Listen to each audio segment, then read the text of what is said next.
جس کا ذہن گندا ہو جائے اس کا پورا وجود گندا ہو جائے. وہ نوجوان کسی قابل نہیں رہتا. دھیرے دھیرے اس کی جوانی پجھرتی رہتی ہے. اب وہ اس قابل بھی نہیں کہ کسی سے آنکھ ملا کے بات کرے.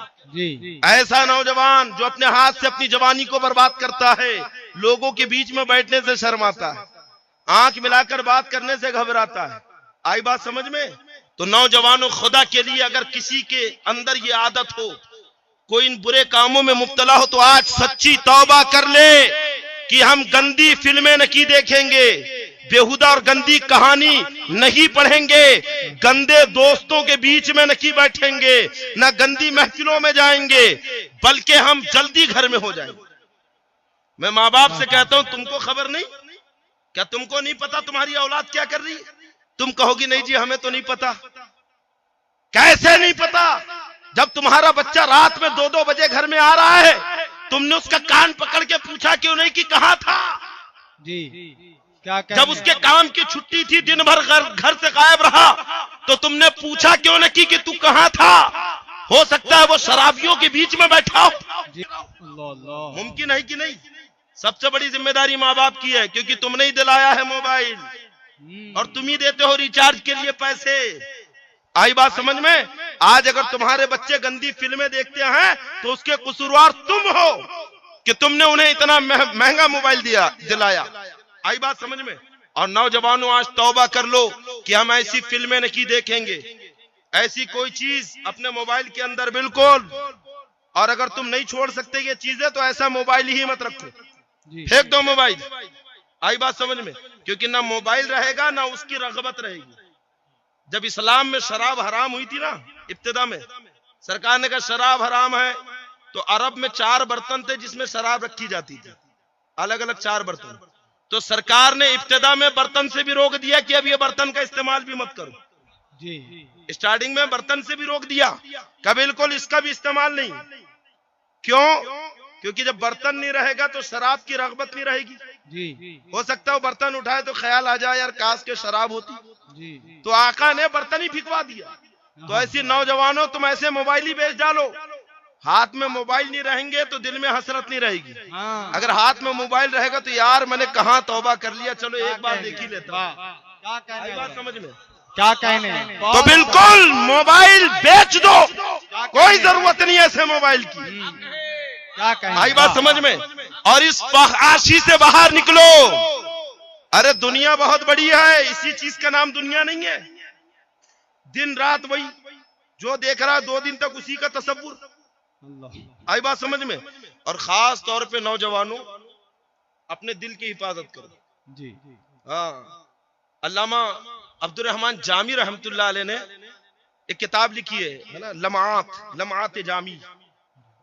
اس کے اندر لکھتے ہیں کہ اللہ نے جب باڈی بدن بنایا تو 2 آنکھیں رکھی, 2 کان رکھے, 2 ہاتھ رکھے, 2 پیر رکھے, 2 کڈنی اور 2 پھیپڑے اور 2 گردے رکھے, لیکن دل ایک ہی رکھا. دل ایک ہی رکھا. ہاں, کیوں رکھا؟ آنکھ دوسروں کے لیے, ہاتھ دوسروں کے لیے, پیر دوسروں کے لیے, کہ انہیں دوسروں کے کام میں جتنا کرنا ہے کر لے, لیکن اے بندے دل میرے لیے. دل ایک اللہ نے رکھا صرف اپنے لیے کہ دل میں میری ہی محبت ہو. آئی بات سمجھ میں؟ اب کسی اور کو جگہ مت دینا. دیں گے تو نہیں, دیں گے تو نہیں کسی ایک کو. اجی کسی ایک کو حضرت, کئی ایک کو. سمجھے نوجوانوں؟ ہاں, سب خبر ہے. چھوڑو یہ ساری چیزیں, انتہائی ذلیل گندی. اور یہ بدنگاہی انشاءاللہ میں کسی موقع پر آیا حضرت تو بدنگاہی کے اوپر میں بیان کروں گا. نیٹ کے اوپر اس فقیر کا ایک پروگرام بھی ہے, بدنگاہی کی تباہی. اسی کے اوپر بدنگاہی کی تباہی. کچھ کرکٹروں کی بات کر رہے ہیں اور چناؤ کا ماحول آ گیا تو نیتاؤں اور لیڈروں کی بات ہو رہی ہے. میں کہتا ہوں تم مسلم ہو, مسلمان ہو, جب تم اپنے آپس میں بیٹھے تو تم وہاں پہ صلاح الدین ایوبی کی باتیں کیوں نہیں کرتے؟ تم محمد ابن قاسم کی داستان بیان کیوں نہیں کرتے؟ تو تم یوسف بن تاشقین کا تذکرہ کیوں نہیں کرتے؟ تم حضرت خالد ابن ولید کی بہادری کا چرچا کیوں نہیں کرتے؟ تم حضرت عمر ابن عاص کے مجاہدانہ کارنامے کا ذکر کیوں نہیں کرتے؟ تم طارق ابن زیاد کی ابھرتی ہوئی جوانی کیوں نہیں دیکھتے کہ ایک وہ مرد مجاہد تھا جس نے اسپین کی زمین کے اوپر جب قدم رکھے ہیں تو اپنی کشتیوں کو آگ لگا دیا اور مجاہدوں سے کہا کہ یا تو لڑ کر فتح حاصل کریں گے اور نکی تو یہی پہ اپنی جان قربان کر کے یہی دفن ہوں گے. نعرہ تکبیر، نعرہ رسالت، خلیفہ حضور تاج الشریعہ، علماء اہل سنت. اے بھائی زندہ باد، کیا کہنے، بہت اچھا. سبحان اللہ. آپ کہیں گے کہ ہمیں پتہ نہیں. ارے کیوں نہیں پتا؟ بیٹھو اپنے علماء کے قریب، کیا کہنے، آؤ اپنے ائمہ کے نزدیک اور ان سے ذرا داستانیں تو سنو، بزرگوں کی داستانیں. آج بہت مرد بنے پھرتے ہیں، پتہ تمہاری مردانگی کیا ہے؟ ایک ہی جلوے میں ہوا کام تمام، ایک ہی جلوے میں ہوا کام تمام. دل بڑا مرد بنا پھرتا تو ایک بار کیا دیکھا تو پیچھے پیچھے گھومنا شروع کر دیا. ابھی میں اس کے اوپر بھی بولوں گا، جی آئی بات سمجھ میں. لیکن ایک وہ مرد تھا محمد ابن قاسم. کیا عمر ہے تمہاری؟ 25 سال، 30 سال، 22 سال. محمد ابن قاسم 15 سال کی عمر میں سپہ سالار بن گئے، 10,000 کا لشکر لے کر سندھ کے اوپر پہنچ گئے. آئی بات سمجھ میں. ایک وہ تھے مجاہد، اپنے اندر وہ جرأت اور حوصلہ پیدا کروں. جب حضرت خالد ابن ولید نے روم کی محاذ پر ایک قلعے کا محاصرہ کیا اور پھر جب میدان جنگ میں رومی لڑنے کے لیے آئے، اس وقت تقریباً حضرت خالد ابن ولید کی عمر 55 سال کی تھی. کتنی؟ 55 سال کا آدمی جوان ہوتا ہے؟ بولیے، بوڑھا ہوتا ہے. رومی پہلوان مقابلے میں آ گیا، نوجوان اونچا پورا بہادر رومی پہلوان، اور آ کے کہتا ہے اے خالد میں تجھ سے لڑوں گا. حضرت خالد ابن ولید بھی بالکل میدان میں اتر گئے تلوار لے کر. وہ جانتا تھا کہ خالد تلوار کا دھنی ہے، کیونکہ اس کے ہاتھ میں سیف کا ہونا کیا کمال ہے. ارے وہ خود ہی سیف اللہ ہے، وہ خود ہی اللہ کی تلوار ہے. پہلوان نے تلوار پھینکی اور خم ٹھوکتے ہوئے کہا کہ اے خالد میں تو تجھ سے کشتی لڑوں گا. حضرت خالد ابن ولید شہسوار تھے، سپہ سالار تھے، تلوار کے دھنی تھے، لیکن فن کشتی یہ تو آپ اس کے ماہر نہیں تھے. لیکن آپ نے بھی تلوار ڈالی اور آپ نے پہلوان کو للکارا. اونچا پورا بہادر جوان پہلوان، 55 سال کے بوڑھے حضرت خالد ابن ولید. اور جب میدان میں پہنچے ہیں تو انہیں یہ بھی نہیں خبر کہ آخر پہلوانی کی کیسے جاتی ہے، کشتی کی ابتدا ہوتی کیسی ہے، پہلوان ہاتھ کیسے پکڑتے ہیں، پہلوان جھکتے کیسے ہیں. بس حضرت خالد ابن ولید سیدھے سیدھے گئے اور اس پہلوان کو اپنے بازوؤں کے اندر پکڑ لیا. جی کیا کہیں، اور جب پکڑا ہے تو پہلوان جھٹ پٹانے لگا. تاریخ شاہد ہے حضرت خالد ابن ولید نے اپنے ہاتھوں کو ایسا جھٹکا دیا ہے کہ ایک ہی جھٹکے میں اس بہادر پہلوان کی پسلیوں کو توڑ دیا. واہ کیا کہیں، اللہ اکبر یا رسول اللہ. ارے زندہ باد. ہم نے جہاں پہ بھی تاریخ میں اس کا جائزہ اور اس واقعے پر تبصرہ پڑھا ہے تو سب نے یہی کہا کہ یہ جسمانی طاقت نہیں تھی، یہ روحانی طاقت تھی، یہ ان کے ایمان کی طاقت تھی، یہ ان کے عقیدے کی طاقت تھی، یہ ان کے تقوی کی طاقت تھی، یہ ان کے نگاہوں کی پاکیزگی کی طاقت تھی، یہ ان کے دل کی شرافت کی طاقت تھی، یہ ان کے مزاج کی نفاست کی طاقت تھی. کیا کہنے، کہ جب مرد مومن متقی پرہیزگار بنتا ہے تو اللہ ایسی کی روحانی قوتوں سے اس کی مدد کرتا ہے. کیا کہیں، سبحان اللہ سبحان اللہ. زندہ باد زندہ باد. خالد ابن ولید کے دور میں اللہ نے مسلمانوں کو وہ عروج و ارتقا دیا کہ پوری صلیبی دنیا پر فتح حاصل کرنے لگے. یہاں تک کہ بیت المقدس سے بھی حضرت خالد ابن ولید نے صلیبیوں کو، عیسائیوں کو باہر کر دیا. نصرانی بڑے پریشان، آخر ان کے اوپر غلبہ کیسے پائیں؟ باقاعدہ میٹنگ بیٹھی. غور سے سنو نوجوان، روم کی زمین پر یورپ میں میٹنگ بیٹھی. اس وقت ان کا راجہ تھا رونالڈ اس کا نام ہے، یہ راجہ تھا ان کا. اس نے ایک بہت بڑی میٹنگ بیٹھایا اور میٹنگ میں تبصرہ چلا آخر کیا بات ہے کہ مسلمان ہر میدان میں فاتح ہوتے ہیں، کم ہو تو وہی جیتے، ہتھیار ان کے کم ہو تب بھی وہ جیتے. اور ہم نے دیکھا ہے کہ ان کے نوجوانوں کے سینوں کے اوپر، اکثر کے سینوں کے اوپر کوئی لوہے کا کپڑا نہیں ہوتا، سروں کے اوپر لوہے کی ٹوپی نہیں ہوتی، لیکن وہ کس جذبے سے لڑتے ہیں کہ اگر 1 لاکھ بھی ہو تو 10 لاکھ کو شکست دے دیتے ہیں. آخر وجہ کیا ہے؟